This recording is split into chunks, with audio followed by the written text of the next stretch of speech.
Is this thing on? How do you tell if this thing's on? I can't figure it out. Damn it.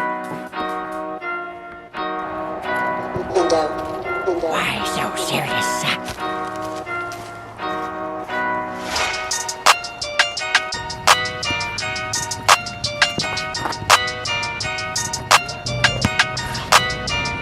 How do you do this again?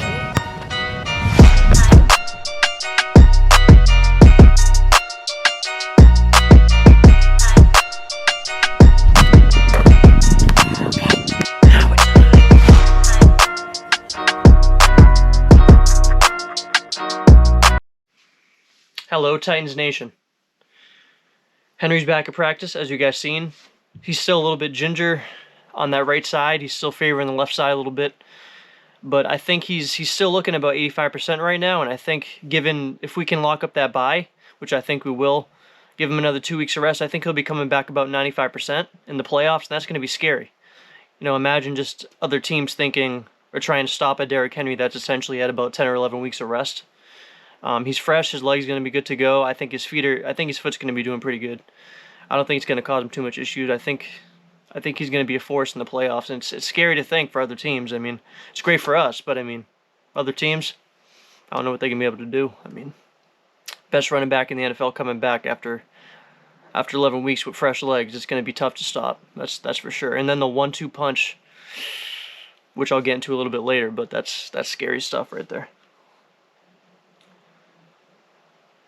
You know, it's crazy that we could potentially lock up the bye with everything that we've been through this year. All the injuries, what was it, 88, 89 injuries this season, most in NFL history, and we're still poised to set ourselves up and to lock up that bye.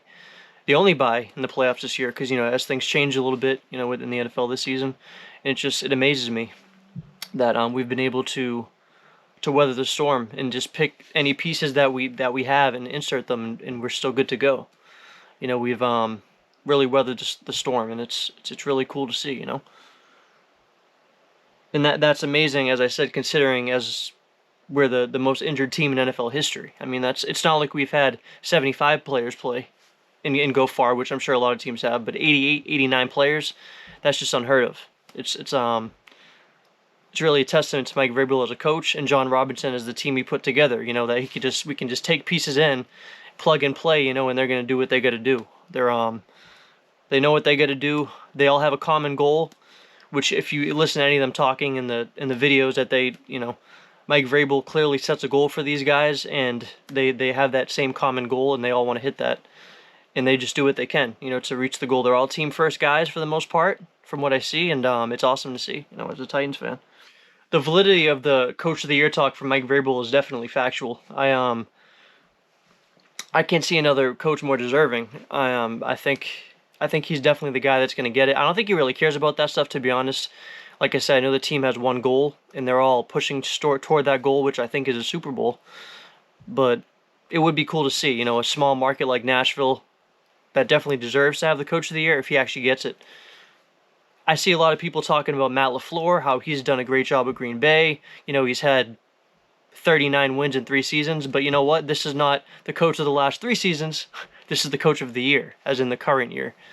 So I think through the adversity this year and what Mike Vrabel's been able to do with the team, with all the injuries, I think he definitely deserves it. Not a doubt in my mind. And there shouldn't be a doubt in anybody's mind. I mean, he's taken this team that a lot of people probably think would have 7 or 8 wins, you know, after all these injuries, and we have 11 wins. Could be 12, could be the first seed in the AFC with the 1 bye. It's just amazing to see. It's amazing to see. I can't see him giving it to anybody else. Another thing I want to touch on is how Jeremy McNichols has just been cut. A lot of people aren't too mad about this, and I'm not personally mad about it, but I think he's done a well enough job, and for what he does, for his third down role, how he blocks, I think he's allowed that block in the Miami game. I think it might have been the only block he's blown all year. And I think that for the role that we have him for, he's very good. For a third down back, he's a decent pass catcher. He doesn't fumble the ball, which, I mean, if you look at Foreman and Hilliard has 2 fumbles since we've acquired him, since like week 10. and Foreman has 1, which could have been 2. You know, it went in our favor, so I'm not gonna really argue with that one.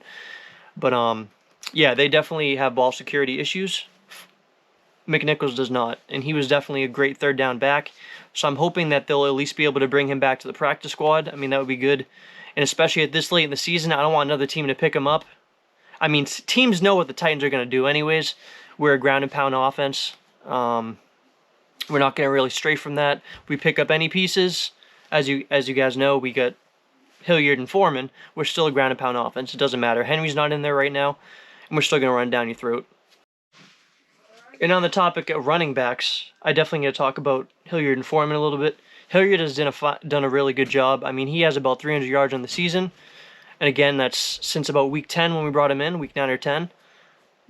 But the thing that's cool about that is it's not just, 300 yards. It's 300 yards and about 6.2 yards per carry, a pair of touchdowns. So he's done a pretty good job. You know, he has ball security issues, but he has broken a couple long runs, which is nice. It's definitely a needed aspect to our offense when Henry went out.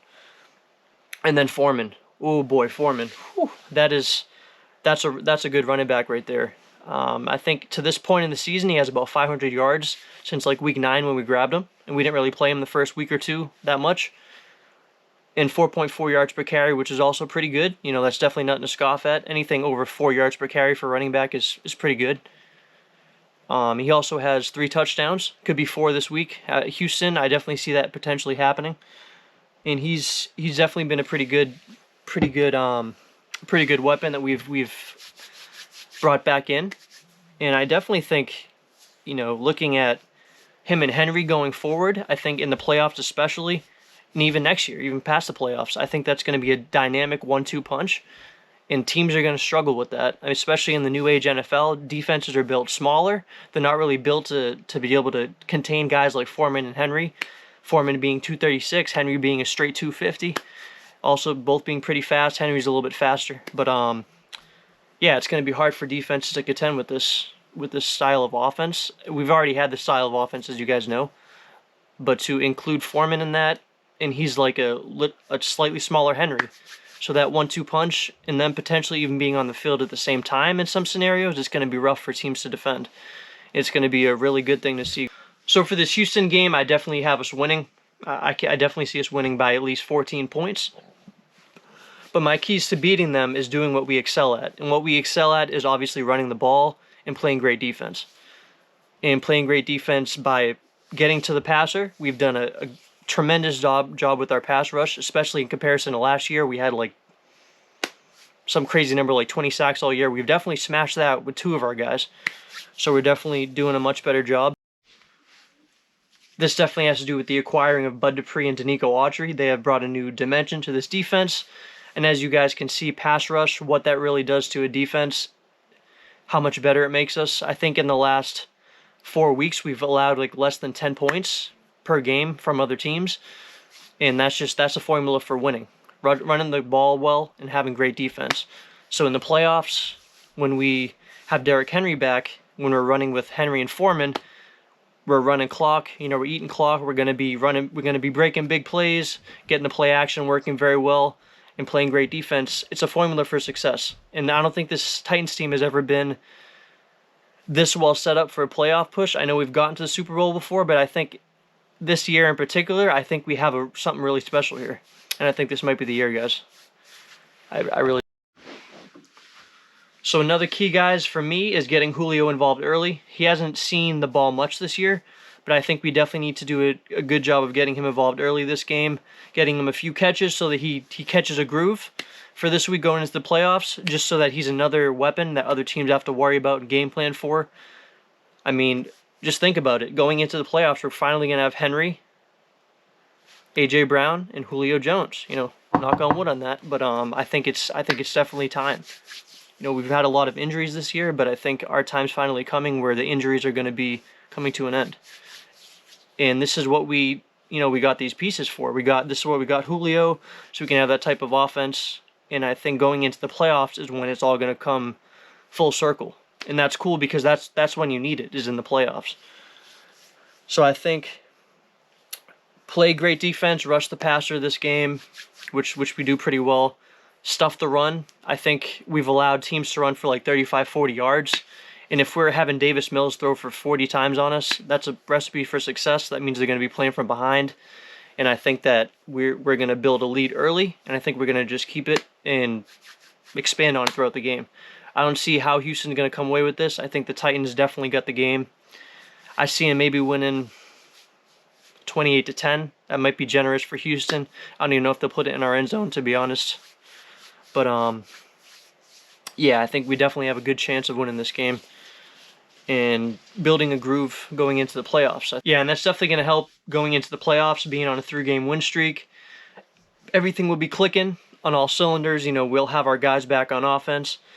Defense has been playing out of their mind, fantastic. And if we can put up 24 or more on any team in the playoffs, I think we got that game.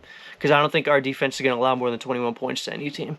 I know some teams are explosive. You know, the Chiefs, the Packers, they can put up 28 to 34 on anybody on any night. I just don't know. Our defense is built differently. We just we have the guys to rush the passer effectively. Jeffrey Simmons bull rushing in the middle. We have a secondary that's good enough to lock down receivers for long enough, for a couple seconds for our guys in our front seven to be able to get to the passer. We don't allow teams to run for like 55 or more rushing yards on us per game. I think we just have a recipe for success this year, guys. I think this might be our time. This may be our year for the run. As fans of the Titans, I know some of us may be pretty skeptical, you know, in terms of the Super Bowl run and whatnot, but I think this is the best chance that we've had in a long time. This may be our best chance ever, just because of the guys that are coming back now. And going into the playoffs, we're just going to be clicking on offense, on defense. I don't think our defense is going to allow 21 or more to any other team. So I think this may be it. And it's great to see. You know, it's really, really a cool thing to see. Tighten up.